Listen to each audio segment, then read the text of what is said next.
Jumping a bicycle isn't one of the most essential skills to learn, but fundamentally it is something that everyone wants to learn.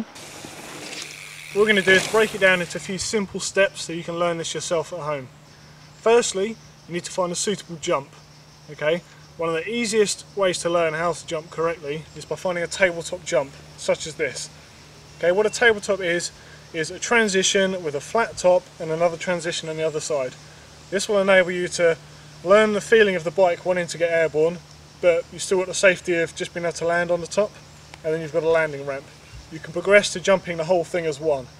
Okay, and then the next step, which we'll cover later on, is moving up to a double jump, which is essentially the same as a tabletop, just with the middle carved out because you don't need it, because all you're using is the takeoff and the landing. And then we might look at a few other variants that you can do, you know, from then on. The next thing you need to do is obviously have the right bike and the right gear for the job. Okay? If you're using a cross-country bike, then you're going to need to put your saddle down out of the way. And you're going to need to get yourself a good strong helmet, need some gloves in case you fall off. You're going to need some basic padding, like at the very least some sort of knee pads. For out and out dirt jumping, then ultimately you're going to want a hardtail. Probably something single speed, so there's less chance of damaging stuff. But in this example, I'm using my downhill bike. Probably not the best thing to go out jumping in the woods, but it's as good as any just to learn on. As with anything, you should sort of look before you leap. Luckily, in a case of a tabletop, you can roll it first. So I'm just going to have a little roll over it to see how it feels, so I can make the shape. Okay.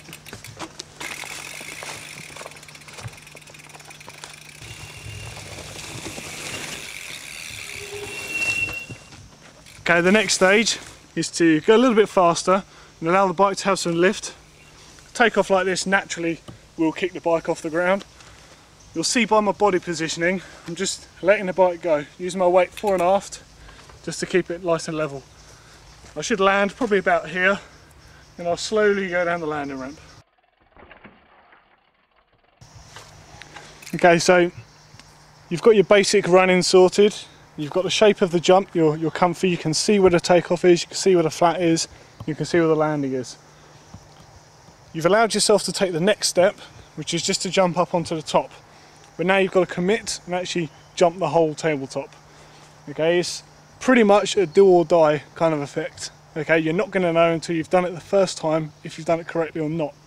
But when you're in the air, essentially this is what you can see. You can see the transition in front of you here. Ideally, you want to be aiming for your front wheel just to meet with the top of the downslope here.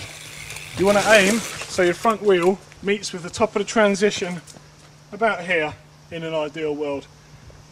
The effect that this has is that your bike has completed the arc. Imagine, they call it a tabletop because it's literally like a hill with a bit sliced off the top. So all you're doing is making the arc that the hill would naturally would have had. So you want to keep that as smooth as possible and let the bike flow into the transition. This will take time, you can't expect to be able to do it straight away. So there's a few little things you're going to have to watch out for on the way. Firstly, you're going to hang up, which means your back wheel doesn't make it into the transition. So in order to avoid the dreaded hang up and to get into the landing smoothly, what you ideally want to do is just imagine your shape in the air. Much like a bunny hop, you take off, push your arms forward, this extends the bike out. Okay, and then you want to start getting your weight over the front end a bit so you can push the nose into the landing. You can learn the basics on a tabletop, but you really have to make sure you have them dialed before you try anything with a hole in it, like a double jump. When you're riding a double jump for the first time, it literally is a case of rolling up to it a few times to gauge your speed, which you should be able to guesstimate quite well from having learnt on tabletops, and then literally committing and jumping it. On a jump like this, it's not a particularly big jump and it's on its own. What you may like to do is gauge it by going a little bit too fast and over jumping it slightly. What you don't want to do is to hang up.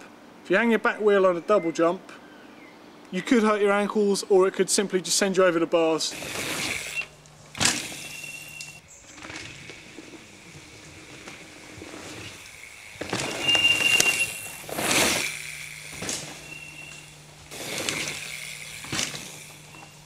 Okay, so you've seen the basic double jump now.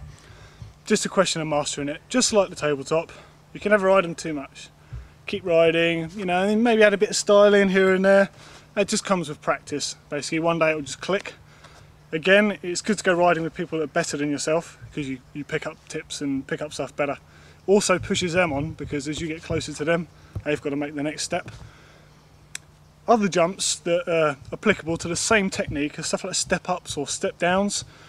The sort of thing you might see in downhill races or downhill free ride courses, stuff like that. We're just going to have a look at a pretty basic step up in a second. Same technique, you know, you've got to have a good clear run in, assess your takeoff, assess your landing, and then commit and hit the thing. Let's go and have a look. Okay, what you have here, you've got a nice fast run in, slight left hand turn. It's got a couple of little compressions on it, so you need to keep your weight on the bike, applying traction rules to keep grip. Come flying through this little chute here. Nice little compression here. And you pop off this takeoff. And this takes you up onto the top of here, known as a step up jump. Literally, it's just a matter of jumping off a takeoff and up onto an obstacle.